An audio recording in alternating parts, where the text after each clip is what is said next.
And we are live, so it worked. Welcome everyone to Think Young, speaking up for our Digital Future series. This is a series of webinars and events we started in 2019, and it goes on. And we talk always about digital issues. In the last 3 years, we never had any technical problem. We had today, and that's why we are 12 minutes late on the agenda. But we will try to speed up and make sure we are back on track. So thank you everyone for joining us. We try today to look at how internet and platform that we are used to work on, and every day we used to promote our activities, how different organization, whether they are more institutional or whether they are more grassroots, use these platforms to promote their activity, their campaign. We are all familiar with campaign like Fridays for Future, like Black Lives Matters. Everything was very grassroots. Everything started from the initiative of few people, and then it became global. And that thanks to digital platform that allows today to do this. Today we're very fortunate because we have a very heterogeneous group of experts. A warm welcome to Violeta Meotto, who is a community and social media manager for the EU Sustainable Energy Week 2021, so a European Commission initiative. To Guadalupe de las Casas Escardó, who's a media and communication manager at the Brussels office of the One campaign. To Edu Arechaga, who's board member of the European Youth Forum and also head of international affairs of the National Youth Council for Spain. Marcin Kuzmierczyk, who's a journalist and author of an independent online program on international politics. And last but not least, to Sebastian Rodriguez, who's a European campaign strategist and founder of the Campaign Playbook, which is a growing platform in Brussels. I'll go straight to the first question so that we try to get back the 12 minutes we lost at the very beginning. We start from Violeta, who will be with us for the next half an hour. And you work for the Sustainable Energy Week, which is the biggest annual event dedicated to renewable energy and efficient energy use in Europe. And it's a very large event organized by an extremely large player like the European Commission. So very traditional, fairly bureaucratic sometimes. In 2020, it was the first time that the initiative went completely digital, for a reason that I think we're all familiar with. And can you talk us a bit about this transition to, let's say, a fully offline event to a fully online event, especially in an organization as important and as large as the European Commission, and how online platforms, how all this helped in your job in maybe reaching even more people than what you usually do when you organize it in Brussels? Violeta, please. Thanks, Andrea, for the question, and apologies for this. I will have to leave before the Q&A, but I will try to stay as long as I can. Indeed, this is the 16th edition, so it's, as you said, a traditional event already for the Commission. So for the the previous 14 years, not counting last year, this was physical. Now, 2020, it had to go remote from one day to the other, as we all know. Traditionally, USEF was always held in June. It's happening now in 10 days, which means that this year we're holding it in October. And the challenge last year was obviously from, let's say, late March, when it was obvious that some things would not be physical anymore, from mid-March, end of March, to actually determine a whole new strategy and a whole new event that was taking place in June at that time. So it was a big challenge for the organizing team indeed. And this is why this year we have directly planned the event as a fully remote event for participants. But we do call it hybrid in a way that we still have some speakers on site. We do have studios where speakers can join us, but some speakers are remote and all the participants are online. And we are hoping for next year that we will have a real hybrid, which will mean a proper event in a place where both participants and speakers can come, but also to make this event replicable and to have it also in the web, to have it also streamed, which is the idea, to reach more and more people as well. So mixing the both communities, the online and the ones that will be shaking our hands. So from the com side, let's say what is interesting for us here is how we approach this from a completely different strategy, thinking that now also after a year and a half of online events, they are now the norm. They're not a novelty. They're not, oh, we're not so excited to have an online event that lasts 5 days and has 40 policy sessions like Youssef does. So what did we do? We thought, okay, we are going to focus a lot of communication around the networking opportunities, because this was something that was a very important component in the live event. So we have a very strong platform that has an AI matchmaking tool, which means that when you fill your profile as a member of the community of Youssef, you are actually suggested to make contact with speakers or with other participants that are within your interests, and actually interact. And the platform allows for this, to have one-on-one meetings, to chat with people, to create groups and communities to generate these spaces. And this was what we're communicating, for example. Then another point is also very interesting, is trying to really build, because we did have a very strong community from coming to the events and again shaking our hands, saying hi, we all knew each other's faces, but building the online community was also very hard. And for this, we have resorted to what we call digital ambassadors, for example. They are energy professionals and entrepreneurs, for example, that are very active in the digital world, and we have partnered with them. So partnerships are also very important. And then another component to the last point would be, we try to really put ourselves with the team in the user experience and say, how can we make it easier to access Youssef, to join, to be engaged. And for example, one thing that is a brand new, let's say, is that we don't have to register to log in to create an account. For example, there's awards in the ceremony, and there's a public vote. So the public vote is just 2 clicks. We enter in the platform, we see who are up for vote, we choose the category, and in 1 click we're voting for this amazing candidates.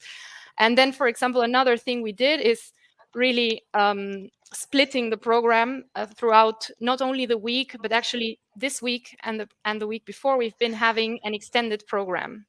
Sorry, this week and the week after, we're having an extended program just before Youssef, just the week of Youssef. So this means people can really choose, within a longer time frame where they can go and how they want to plan their agenda and still be part of the conversations without being overwhelmed, which is something that in the digital realm now is very common.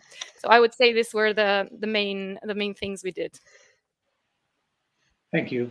Quite impressive, and we'll dig a bit later, because you mentioned entrepreneurs, and you mentioned several stakeholders. I think what we want to try to achieve today is really to see how people use platform to then reach out and maybe understand a bit about how you guys reach out on them. But speaking about reach out, I think obviously journalists are the master of this. And Marcin, as a journalist, you do people see that people interact with the digital world like never before.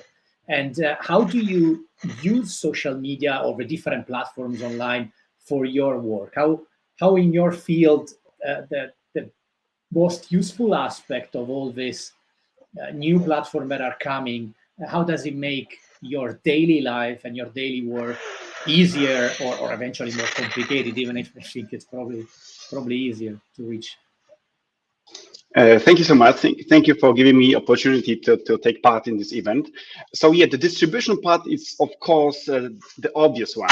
Without the social media platforms, it would be impossible for me to reach people on this level. If I were to put my program on some websites, probably nobody could find it. So this is kind of obvious way to use social media to distribute your content. But to be honest, there is something more important for me when it comes to social media and my work, because it helps me with research.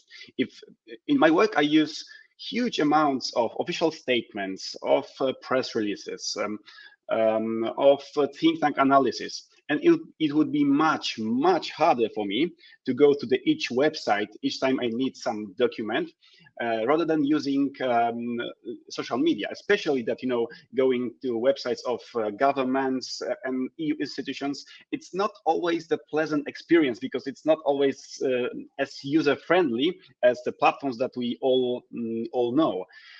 So it just is much easier to get the proper research. And of course, social media is a tool, and you need to use it correctly, because in the social media there's also huge amounts of disinformation. But when you have official account of this government, of European Commission, whatever, and it sends you to the official site of this government, European Commission, State Department, you can be pretty sure that this is the official statement of this institution. And I think that the huge milestone when it comes to social media and politics was 2016 election of Donald Trump.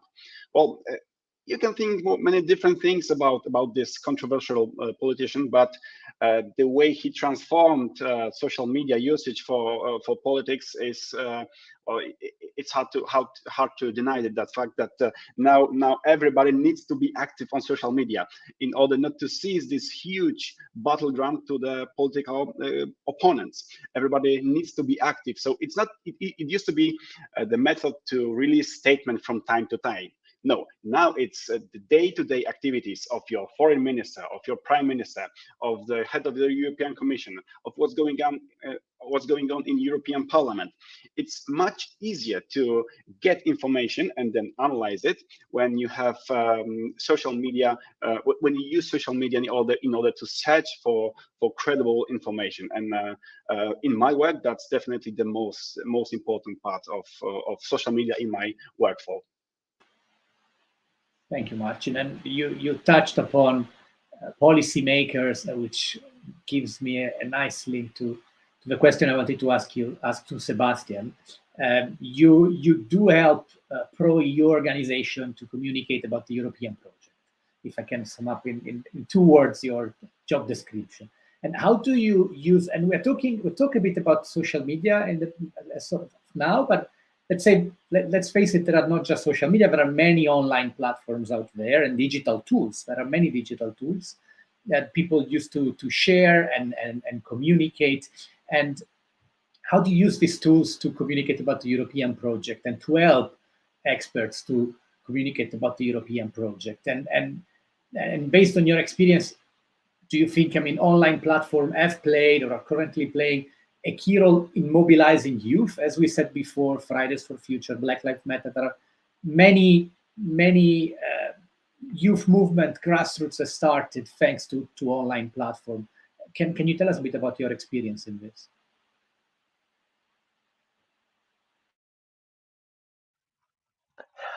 Of course, and thank you. Firstly, thank you for having me here. I'm very excited to be invited to a think tank for the youth that lobby for the young people, which makes me feel young, as we all are in spirit as well. You are right. So my purpose is to help pro-European organizations uh, uh, convey their message. And there are many ways. I mean, the answer to your question, I want to avoid the "it depends" on your goals, etc. Let's scrap that and let's go straight to the point. Or at least what I advocate for are a strategy that contains the elements that you have already mentioned. So I think Black Lives Matter have been mentioned, Fridays for Future, but also our colleague from the Commission is talking about communities. And I think it's quite, I mean, it's very refreshing to see or to hear that word from the institutions, because that's what I am firmly advocating for. I think, especially for the young, that the best way to reach them and to communicate the European project is to build communities of people. And with a community, well, essentially, it will be in this case, a digital community. It's a group of people that are coming together to achieve a certain purpose. And what they have in common, it's values. And it doesn't have to be a community of ideological community. It can be, in the example that we are discussing, a community to defend, to promote the European project. And one of the good things that this approach has, and that has been followed by the European institutions. I'm thinking about the European elections campaign in 2019, and many things that I see here in Brussels. As things that are changing, and that it's very, like I say, it's very refreshing to see this. Is that the top-down approach in communication, it doesn't cut it. I mean, it may have worked in the past for our fathers and grandparents when there were mass media communications, and you could be sure that if you drop a message on on TV, most people will watch that message in the same, in an exactly same setting. Now, as we all know, not going to repeat this, we're in a completely different scenario. So what is in a fragmented scenario with fragmented platforms, what is the best way to make sure we reach people in the most appropriate way? By building communities around whichever our cause is.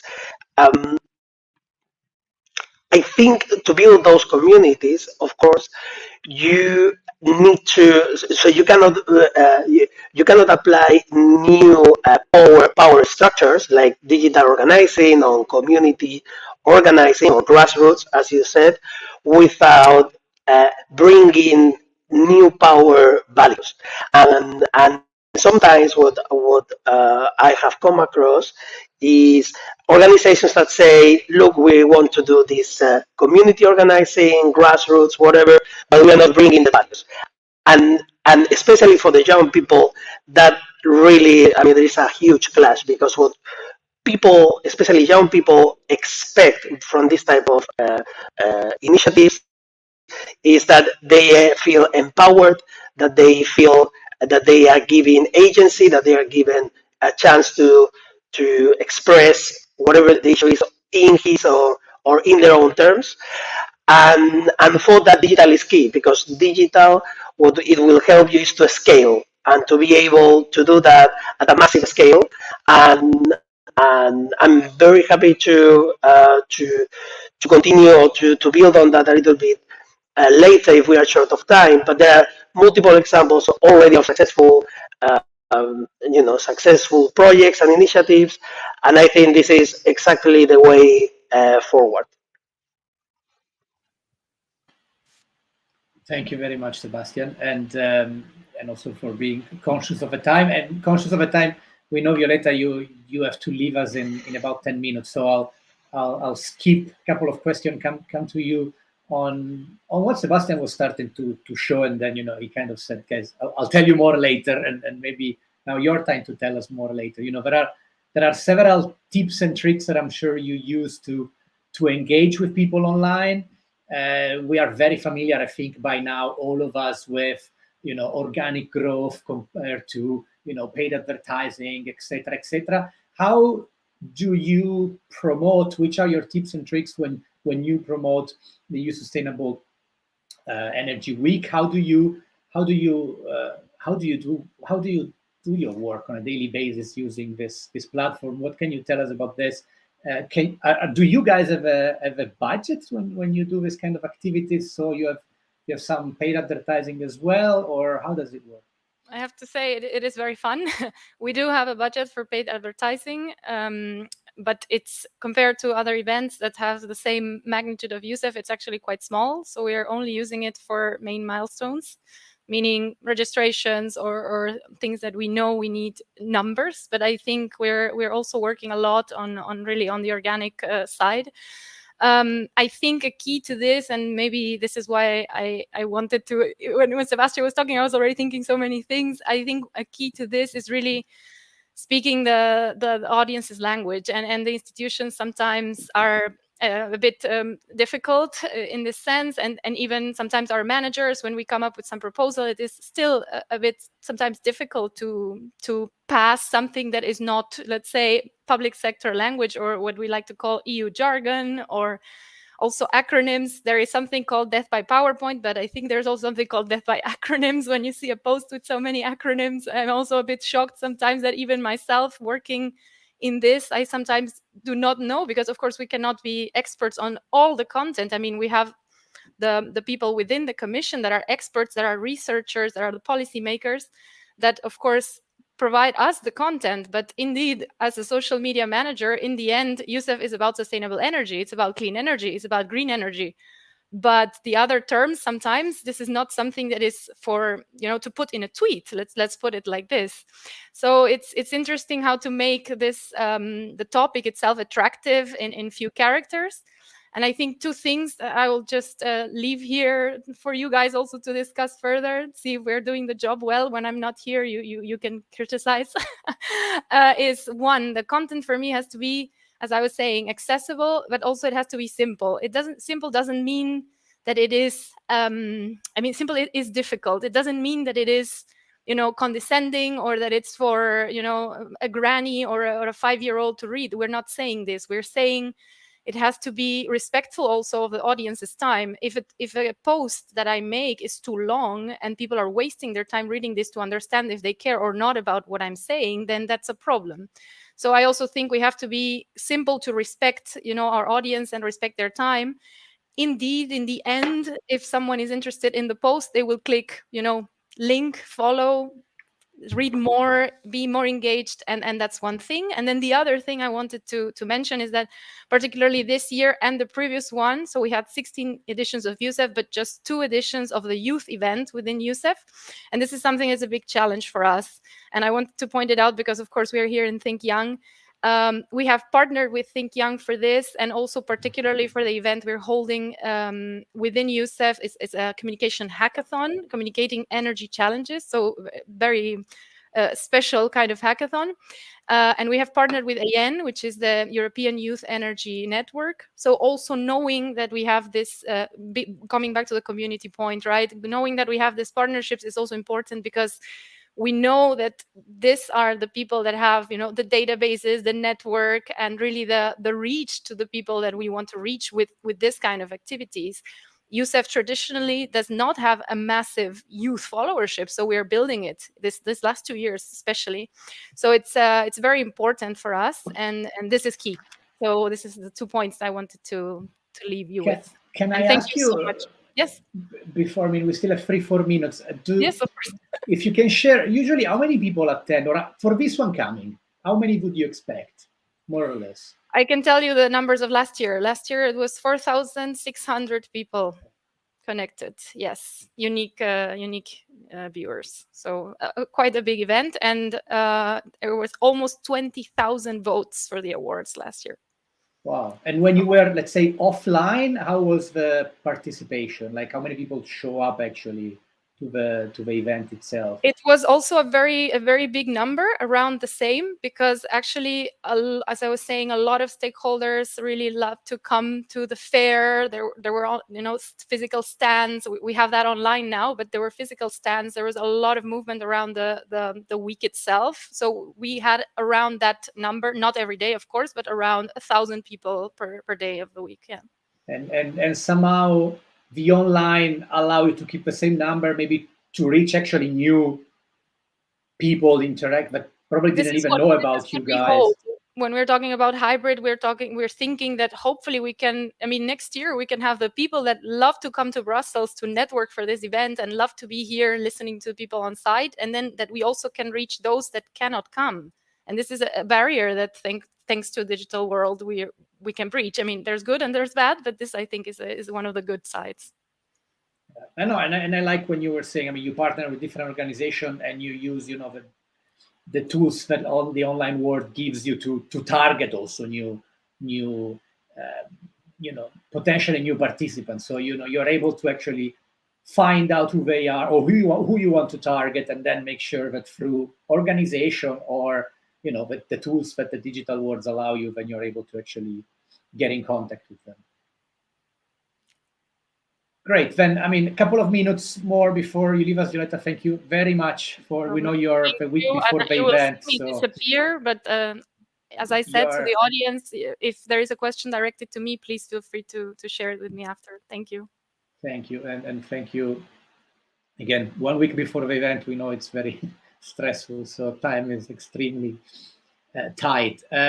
We move to Edu now, and I mean we were talking about numbers with Violeta, and I think data clearly it's an important part, if not the most important part, when you do online promotion, online visibility, when you try to also empower young people, which is what you guys do. And we are curious to understand a bit about how two things. First, how do you guys use all the online platform at the European Youth Forum or for the Youth National Council? This, I think, how to see how you actually use them to connect with young people.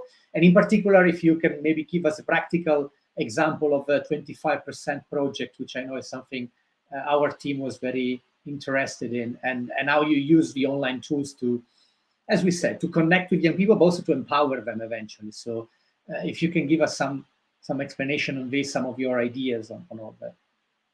Okay, thank you very much, Andrea, for the question, and also the other speakers. It was really interesting. First of all, to answer that, I think I want to quote, like Martin was saying, that social media is a tool. So I think we really have to bear in mind that. So when we are speaking about making social media like a tool to engage with young people, or for us young people to engage with each other, then it's really about having the same concerns we need to have when we are preparing even an online in-person event, like things like accessibility, like also Violeta mentioned. Like sometimes we forget that if it's online, it's supposed to be like really easy, like everything's kind of free, smooth, everyone can access it, and then that's not the reality of it most of the times.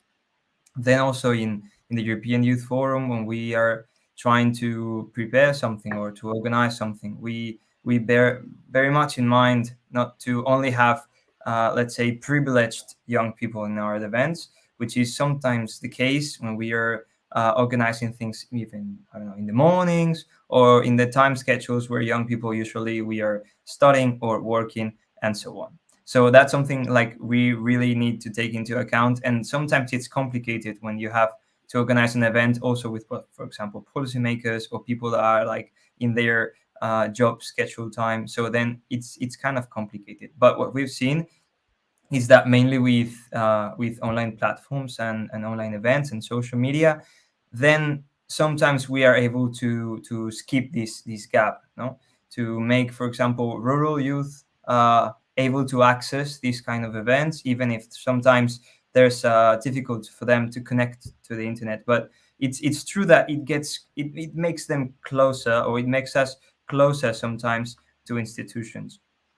So that's something really need to take into account. For example, with the 25% project you, Andrea, mentioned, we are trying also to make everything really accessible. Like our page platforms and so on are in, I think, in over 30 languages, to make sure everything's accessible, and also to take that into account and other things.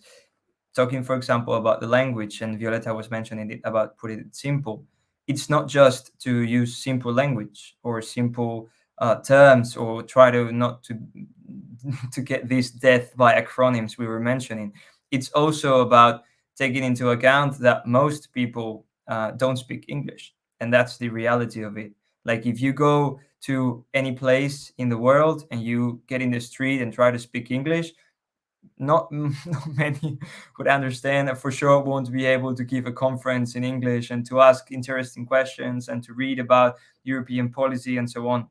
So we really need to take into account that most of the people, especially young people and everyone in general that read our content in social media or get to our conferences and so on, most of them are not fluent in English or are not native English speakers. So that's why, for example, using subtitles is really essential. Using like simple terms is really essential. Even like sometimes to describe some things, that's something really cool. Even if sometimes we believe we are making things a little bit for kids, but it's not it's not like this. It's like we really need to make sure everyone gets the message and everyone gets the point.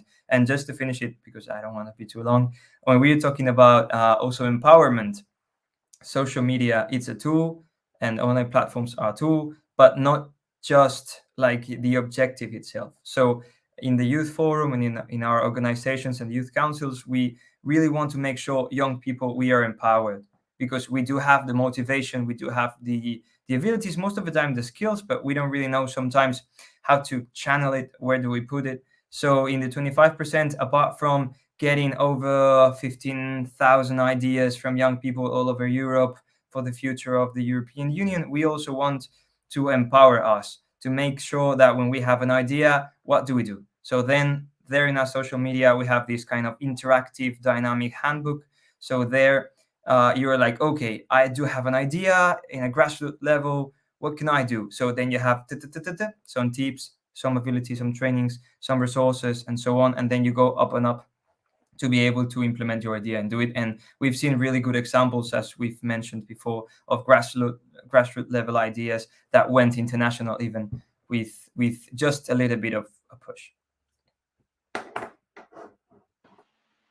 Thank you very much, Edu. And that was definitely a good beginning. And I'm going to ask you more and more details after. We move towards Guadalupe, who works for the One campaign, which is definitely, among all the new, not very new, but I mean, I guess in the last years, you guys have really become very, very visible, and you doing, campaigning to fight against extreme poverty, to fight against preventable diseases. You have a special focus on Africa. So what Edu was talking about, also going to rural areas, I guess you guys are quite familiar with. But I think one interesting part from the One campaign is really how you have been able from basically, zero to start growing so fast, and whether all the online platform, how did they help you to achieve this goal? How they're still helping you?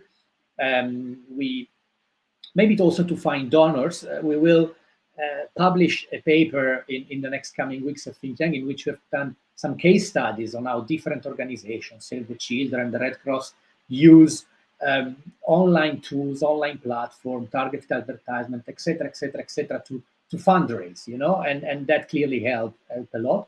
Can you tell us a bit about how you guys do this? What is the role? Maybe also the One Youth ambassador around Europe, and tell us a bit about your movement and how it's constantly growing, which is, I think, it's an extremely interesting case study. Yeah, thanks so much for the invitation to the panel and for the interesting question. I'm very, very engaged with all the other speakers, so I'm really happy to be part of this discussion. So first to tell you, actually in One, we are not searching for donors. We are always looking for supporters. And what do we say is like, we are not like looking for your money, we are looking for your voice. Because basically how we have managed to grow the movement is through like this wide network of supporters that join our campaigns, sign our petitions. And of course, it has been like more tricky, like as Violeta said, like going, because before we had like lots of like live and in-person actions. And since the pandemic started, we also had to turn everything offline.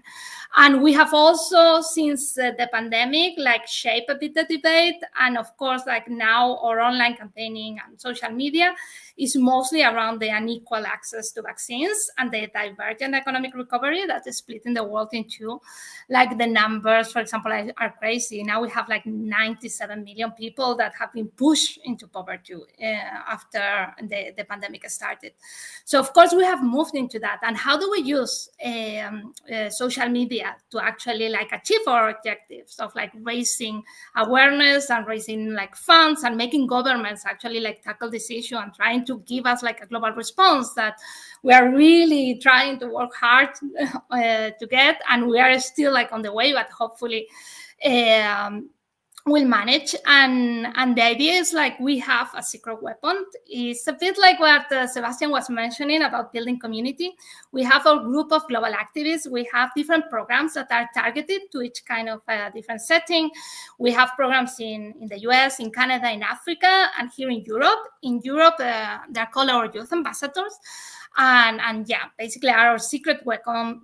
They have been like advocating relentlessly for us, like targeting policymakers, like chasing them through Twitter, like LinkedIn, Instagram, like with videos, with messages, coming out with podcasts, with like a stance. Like as last year we couldn't meet, they were like, or even like developing virtual stands, you know, where they were pretending like different backgrounds to be in places, like to try to get the message across. So for us, like they're actually like we have been like working really hard. And I think also like Violeta Lefat, she mentioned a lot like the fact of like really accessible and simple language. And what we do with our program of like global activists is like we recruit them on a yearly basis. Like the recruitment will be open now for like the new cohort, like in November. And basically the idea is like we are all like bind together with what also Sebastian mentioned, like that is like the same values. Basically, we are looking for like we are looking for young people that are committed to the same values that we have as an organization.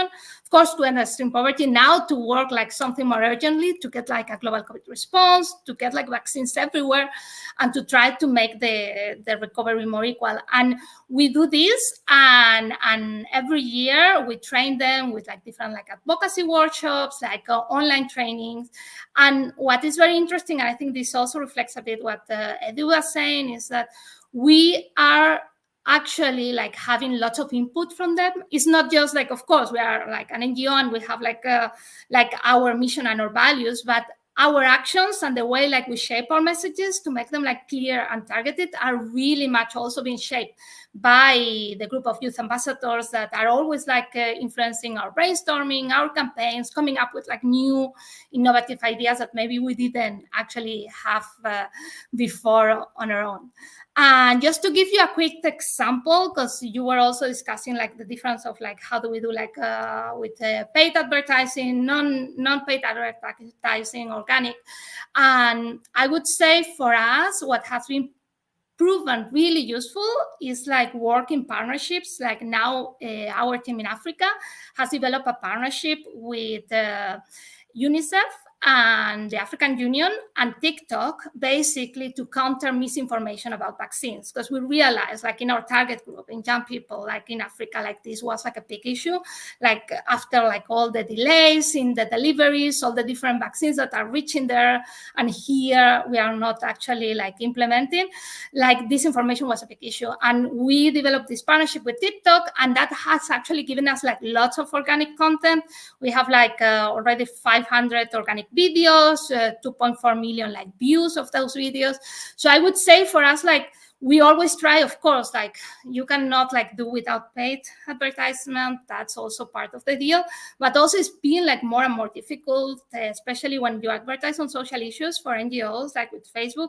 It's been really complicated. Like now, for example, as in Brussels, if we want to advertise for other European countries, it's really tricky because you need to have like a person based in each country to be able to do that. So this type of partnerships, like more innovative, like we try to go and do with TikTok or with other channels, have been really, really proven very valuable for us. And I will leave the floor to others, but if you have any questions, do let me know. Thank you. And the questions are coming because they will come in about 15 minutes, but we still have 15 minutes to ask. Do a quick final round. Sebastian, you were mentioning before some, again, tips and tricks and some tools on how how to use all the online platform. Especially, I would be curious because we mentioned it a couple of times, how the world of digital fundraising works. In particular, how an organization can expand, its followers, but not just the one who actually follow you on social media, but really the one who engage with your organization, with your mission, and have an impactful digital fundraising, because this is again what's really helping a lot of NGOs to pivot and to scale up. It's really to have this online possibility to fundraise from all over the world. Can you share a bit of information or a bit of tricks on this? Yes, of course. I mean, with digital fundraising, digital fundraising involves the very ugly task of asking for money. I mean, no one likes to do that, right? And certainly there are people out there who are very good at fundraising in, in like I say, in this old versus new power. In the old power, you would simply fill a room with super wealthy people, give them a decent dinner, and then ask them to open their wallets and give you money for whichever cause. And that's fine. What is happening at the moment is that, of course, is especially if your target audience are the youth, then you won't have many wealthy young people able to work on that basis. What you really need is to convince them that and engage with them in a way that they feel that your cause is also their cause, and the way they can help is by giving some money. And of course, there are a lot of things to be said here. What I work with organizations to really get it right, because I think it's the key issue. It's of course the strategy, which is always important, but also the technology.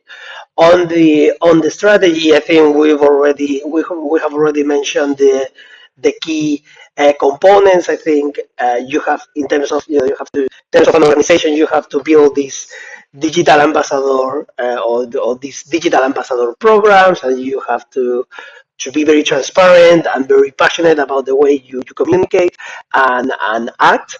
But then on the technology side, what I've seen really good causes coming to a crash is when they don't use the right tools to fundraise.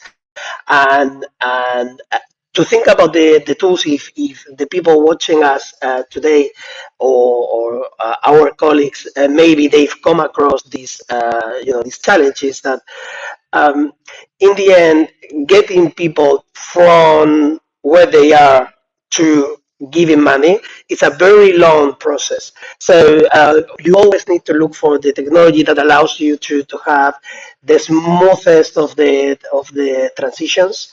It's sort of like the experience of Amazon. So Amazon has done good and bad things. One of the things that it's a pain in the ass for fundraisers is that Amazon has elevated the user experience when it comes to behaving online, and this one click, and then you get it. Everything gets paid, and they deliver it to your place. Is what young people also expect when they go and look for organizations to support. And so be very careful with that technology. The best cause, if they doesn't have the technology behind, will fail or will not achieve its objectives. I think that that it is super important, for example, that you bring to your fundraising or your membership team, you bring a lot of automation to the job. So I've seen a lot of organizations spending huge amount of time someone chasing people because they didn't renew the yearly or the monthly payment, and it is because their credit card expired, which is it's fair enough. And then you have a lot of people dedicated in organizations to really try to get that money or try to get that donor to raise or to give more money. And nowadays you need to look for there are technology available that allows you to automate and also introduce some machine learning and artificial intelligence components in your fundraising workflow.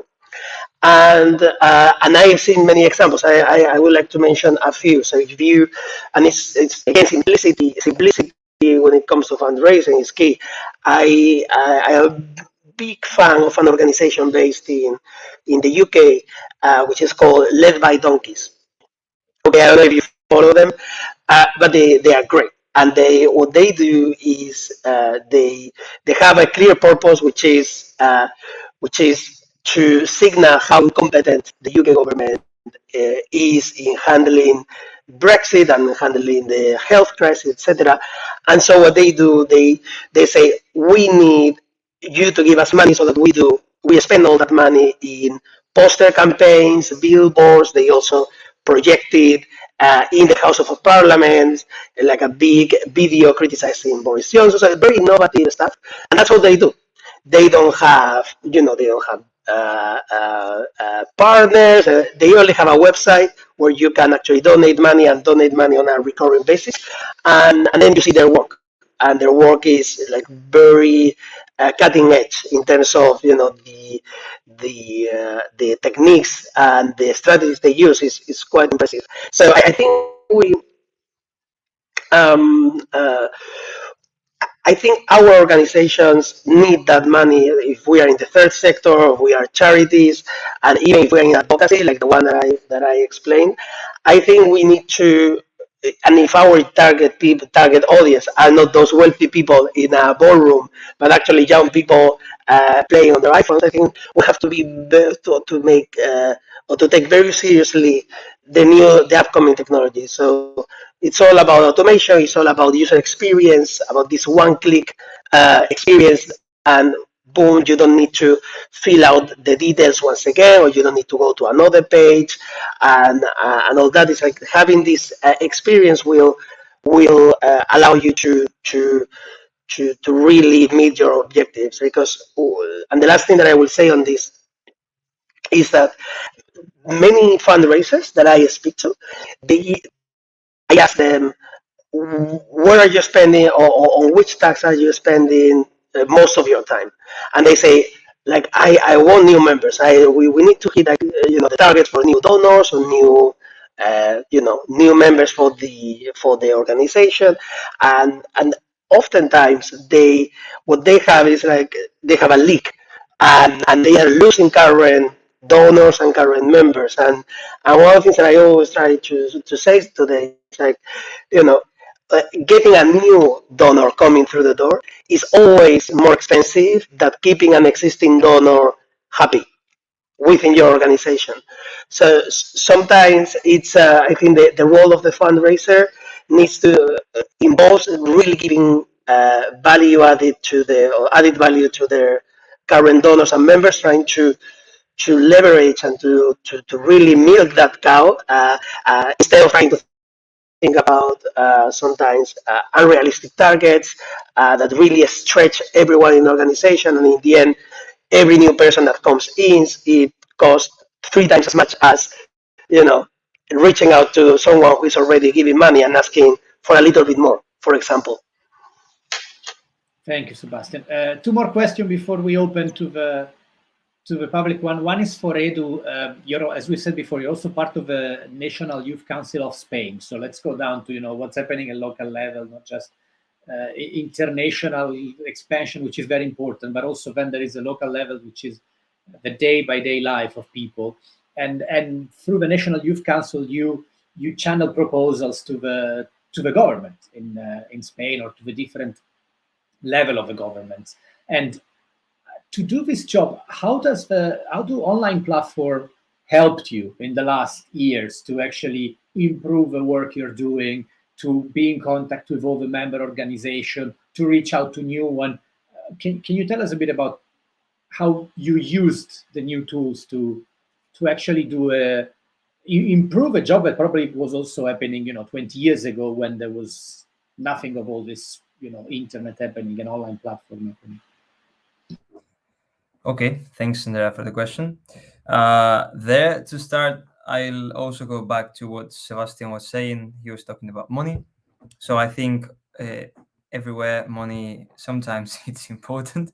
So here it's also like the same. Youth organizations, especially when we grow like grassroots level or national level, we don't have budget. Like, we are not big companies, we are not big institutions.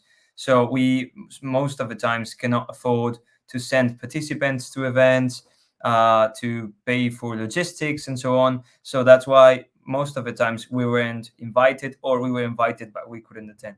Now with the digital platforms and so on, we've seen that it's much easier for us to access some decision making spaces and to get to some meetings. Even, let's say, for example, this one, if this would have been in Berlin in person, I wouldn't be able to be there. But now, as it's online, I'm able to attend and speak for young people here. So that's something we've seen. Even, for example, it was like a funny thing last year with the pandemic. We were able to even have like a meeting with the King of Spain, because it was like, okay, it's online, so we can give you 30 minutes, it's fine. So like this kind of things, like these meetings, you will never imagine in person, because they require a lot of logistics and money. Then we are able to do it. So that's why sometimes our impact has grown there. Also, we have like this kind of weird audience and target for like youth organizations like ours, because we do represent young people in the public institutions and bodies, but we also speak with and for young people. So we are not like this company or this institution that's main target it's young people and this has like this language, like this common language. Or we are not young people trying to just impact the government. We have like something in between, like this kind of bridge figure when we speak about social media. Like when we post something, we want to target both a decision maker and a young person. So it's kind of complicated, let's say. But what we've seen it works best for us, it's to make social media for youth by youth. Like we've grown with social media and with digital platforms, and therefore we are there like in the middle of it. And it's such a fast world. Like the trends of today are not the trends of tomorrow. Like literally what's on Twitter today won't be on Twitter or Instagram or TikTok or whatever tomorrow. Like it changes so fast. So we've had like this lack of sometimes appropriate timing when we were talking about social media. Like we were seeing like some institutions, for example, or companies like preparing some campaigns that were targeting like a trend that was already like some months old. So in the end, it was kind of updated. So we're trying to get inside these fast lanes or of moving things and preparing maybe shorter campaigns with more concrete and simple ideas that just go to the point and they click into a trend, so they get like kind of viral there. So that's something we're also doing. And yeah, trying to speak these both institutions and young people language. To give an example here, we, for example, prepared a campaign that it was like this, the cover of the IKEA catalog, but it was called Idea. So it was like a housing campaign, and then we were speaking about how young people are like really happy in the cover, and then the messages were like really sad, like only 1 out of 10 young people in Spain is able to emancipate and leave their parents' house, blah blah. So that's like something young people and institutions or decision makers can relate, like this kind of this IKEA let's go for shopping thing. So for example, find some common term. It's sometimes complicated for us, but it pays off. So that's it. And when you do such campaign, you assign a budget. Again, the endless debate, organic against advertised or paid growth, etc., etc. And then you said, you have problems in targeting, because sometimes you have to target young people or the decision makers, which live in probably completely different world. But that's also why several organizations help to bridge this. But do you have this possibility to actually assign a budget to then target your constituency or eventually decision makers, or how do you actually then make this practical? Now, if there is someone home now watching us, would you have a couple of advice on that? Yeah, as you said, it's pretty impossible to reach at the same time with the same kind of language and impact institutions and young people. So we usually, what we try to do is like with this kind of let's cover all thing. Like we prepare like I don't know, like a campaign. So then we go like kind of more of a young people's language thing with a post, and then we do another post with another thing more directed to institutions. Like we try to, when we think about that, it's like more broad. Let's say we prepared what was called Hubevac, which was like a vaccine. So we were asking politicians, like we asked the prime minister and ministers and blah, blah, blah, even then going down to the grassroots level to vaccinate for youth rights. Okay, so it's like a simple idea. You get this vaccine trend now, and you apply it to a social media campaign, which is vaccinate for youth people's rights. So for institutions, we prepared like this kind of document, like this alliance declaration with the text, and then they sign it, and then you have this picture of people signing the document, which is really like institution thing.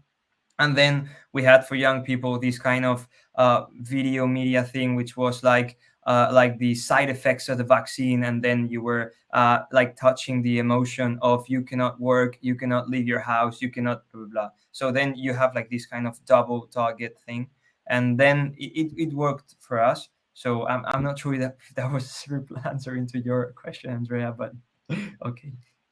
Yeah, I think it's practical example. I think is what then help people at home to maybe get even more ideas, and again to people at home and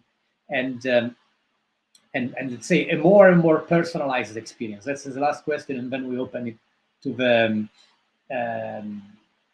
to the public. Marcin, we would like to ask to know your views on the personalized experience online. No? You use online tools, use several of them as key part of your work.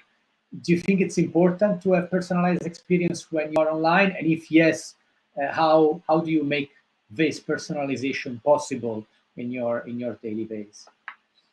Thank you so much for this question, because in my opinion, this is one of the most important issues when it comes to technology, social platforms, and politics. Because, well, many good things were said here about technology and new ways of communication, and no wonder humankind is based on communication. Our culture is based on communication. So if we can transcend the time and space with our way of communicating, this is something amazing.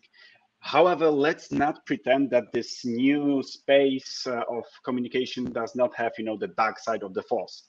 And because it also has, in my opinion, we all know how the social media works. The platforms needs our time. They fight for our engagement and on our time, yeah. And how do they achieve this goal? By showing us the things that we like to see. If you like dogs, not cats, Facebook will show you dogs, not cats. If you want food, not sports, Facebook or any other platform will show you food, not sports.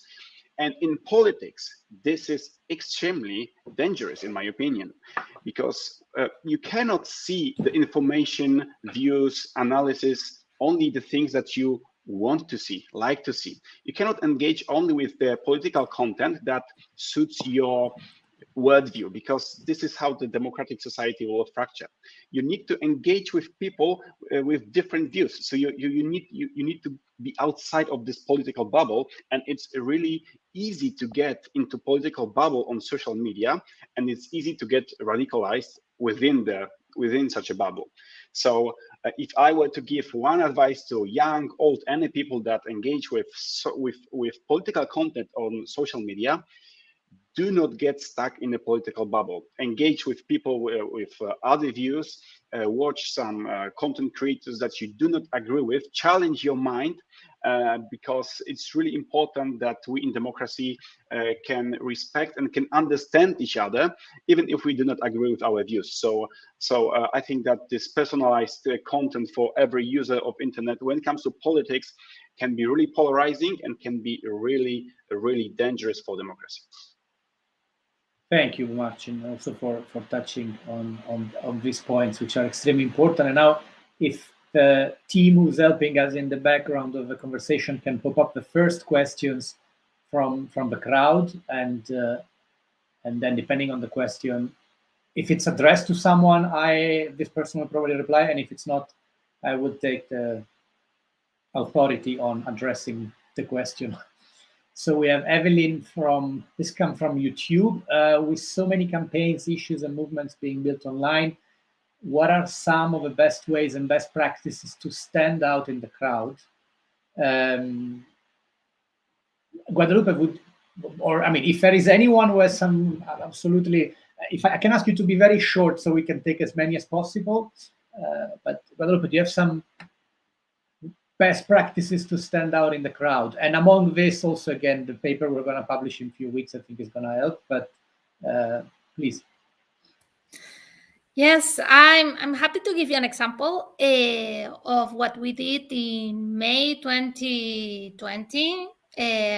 With the start of the pandemic, we were realizing that basically there were lots of like celebrities posts that they were trying to be like play with solidarity, that were really not appealing to the audiences, and they were like really criticized. And we were seeing at the same time there was so much misinformation online, like massive, like said, like that was a problem. Like it's still the problem nowadays, all the misinformation.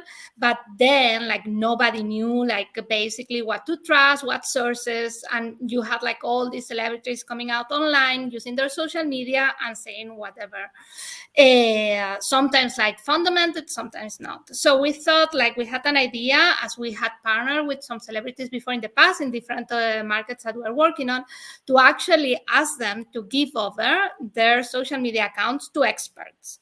So basically we tried to like pair different celebrities that they were giving like their Instagram account to, like, for example, our US team managed to get like Julia Roberts to give up their like Instagram account to Dr. Fauci, to actually come out and say, okay, this is what's happening. This is what you need to do. This is like the reality. These are the numbers. And for us, that really worked quite well, because it wasn't us saying, you know, like, this is like why we need a global response. This is what you need to like put vaccines, like, and try to like get that finance. This is like lockdown, what you need to do. It wasn't us, because we weren't like experts or authorities in the topic. It wasn't also like the celebrities. It was like actually the experts that had that platform of like millions of viewers that wouldn't have the access before and wouldn't have the familiarity. So for us, that campaign, we call it Pass the Mic, worked really well at the time. And I think it was a good way to counterfact all the misinformation that was happening online and reach like a really wide audience. Thank you. Next one. So we try to take as many as possible. Noemi Carrara, the COVID-19, again on YouTube, the COVID-19 pandemic has meant almost all aspects of our lives have shifted online.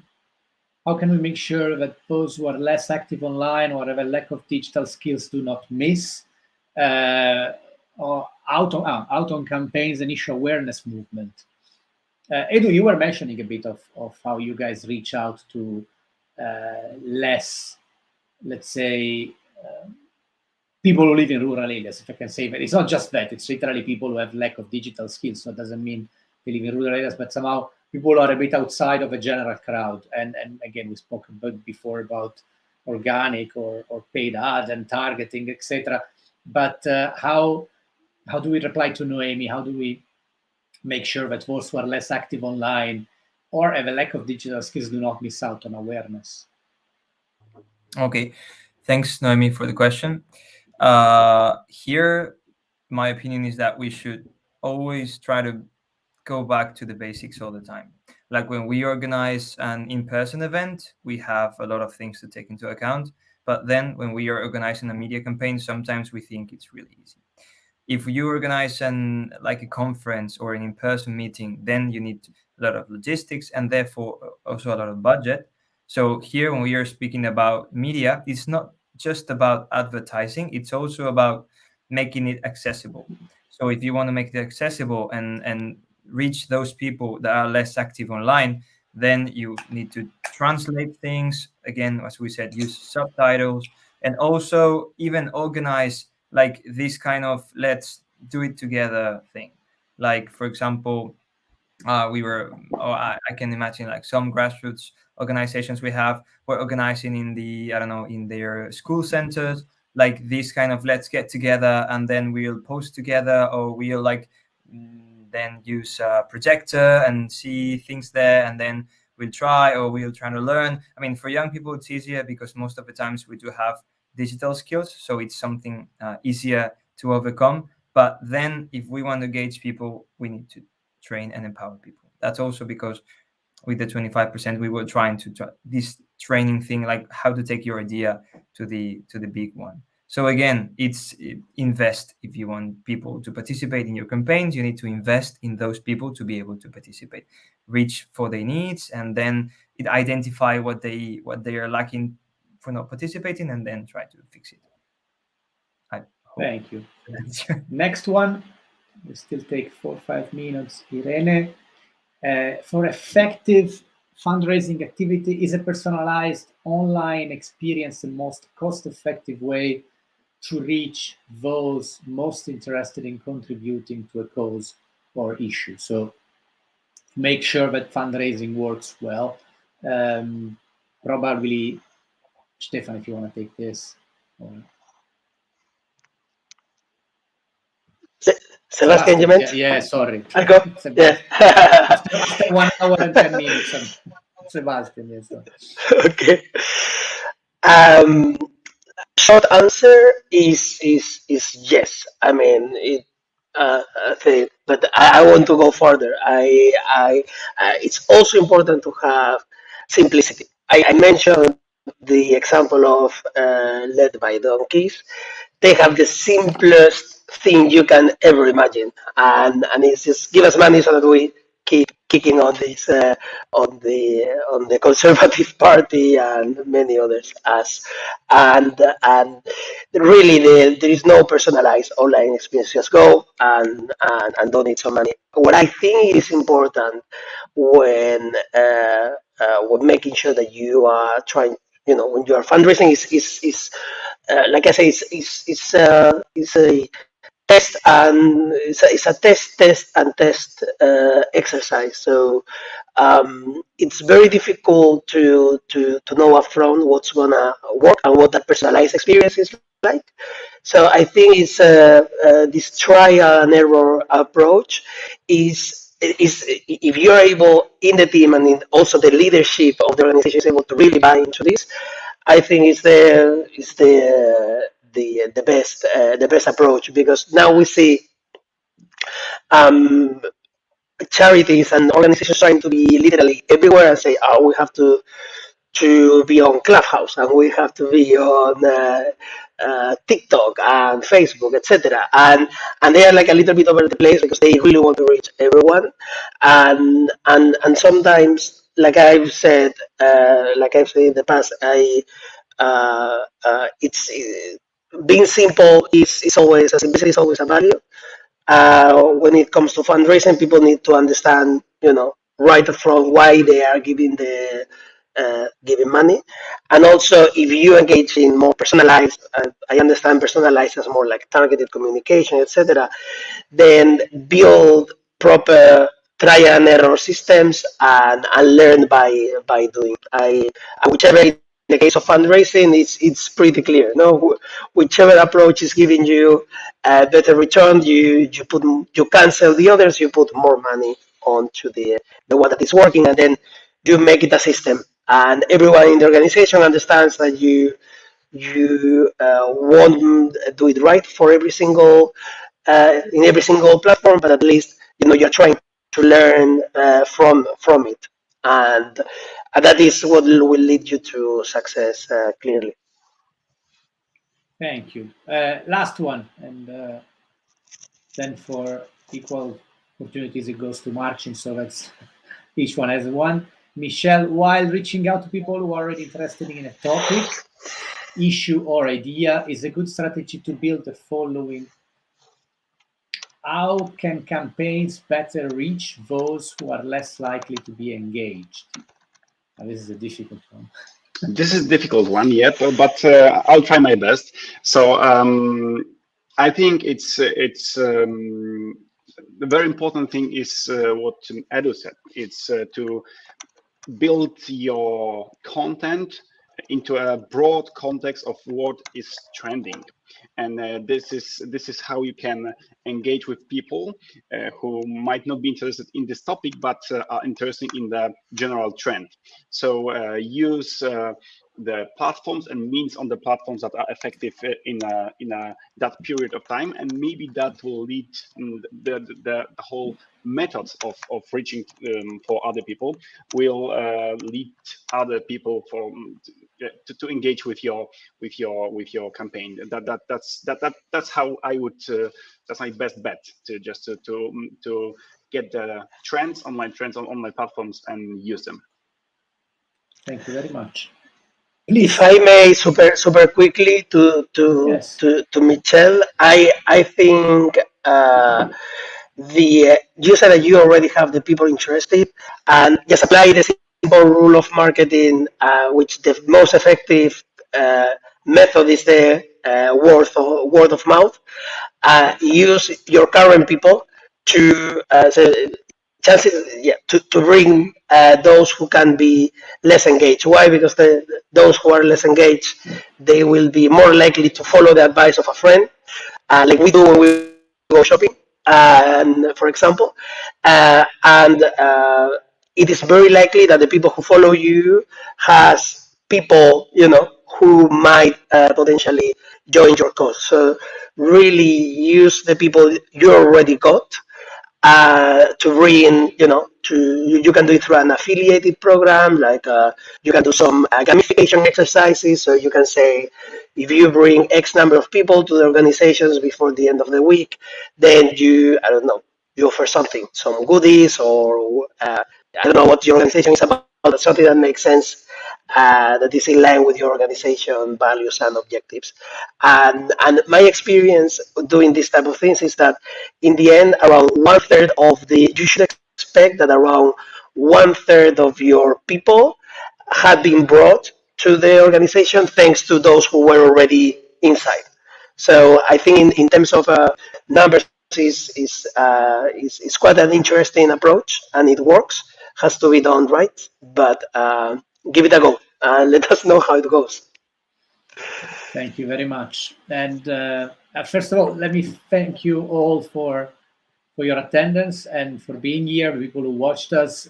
There are clearly way more things we wanted to ask you guys, but conscious of everyone's time, we finish it here. There will be a video of this live later on our social media for the one who just saw a part and they want to watch it all. There will also be some extract that we can share on the different platforms, and as I said, there will also be a paper that we will publish soon that might help many organizations in getting ideas from case studies on how different NGOs use the online platforms to grow their constituency and to grow their impact. For what it comes to myself, thank you very much to all the speakers for the time, to giving the time and the patience to attend our webinar. And we continue with our series of webinar. As you know, at Think Young, we have another one, basically one a week almost now, and things are growing, and there will be more. But also thanks to all the online platform that allow us to do this. So thank you very, very much, guys, for your time, and see you shortly.